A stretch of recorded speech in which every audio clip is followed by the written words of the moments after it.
Ready？講你個名同埋 city。Hello，我係我個名係叫 Debbie 方，我係去呢個San Jose呢個靈糧堂教會嘅。我去咗好多年㗎啦。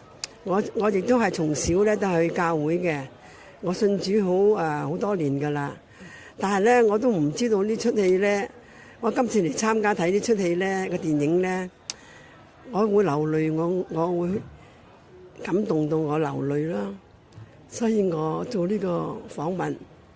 第一條問題，最觸動你嘅係咩地方呢？電影最觸動我咧就係我覺得呢個女主角咧，呢個主人咧，佢喺佢生命經過佢嘅第一次婚姻嘅失敗咧，佢面對第二次同埋佢嘅兒子受傷嘅時候咧，佢能夠站立得好堅強，因為佢係靠著神嘅力量重新站立，所以呢個我係好感動㗎。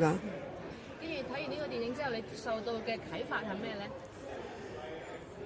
我啟發咧，將我哋每一個人嘅人生當中咧，都係遇到不同嘅困難啦。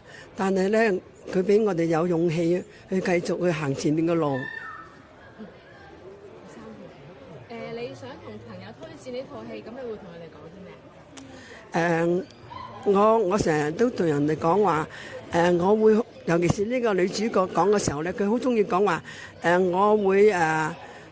我不要依靠自己嘅聰明，依靠神。我在我生命行嘅路上咧，都係依靠神。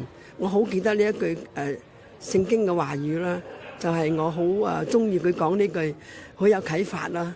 我都會對朋友講，我好喜歡呢個聖經對我哋嘅啟示。唔該晒，多謝多謝。我哋有冇條問題問下？喺戲裏面你係最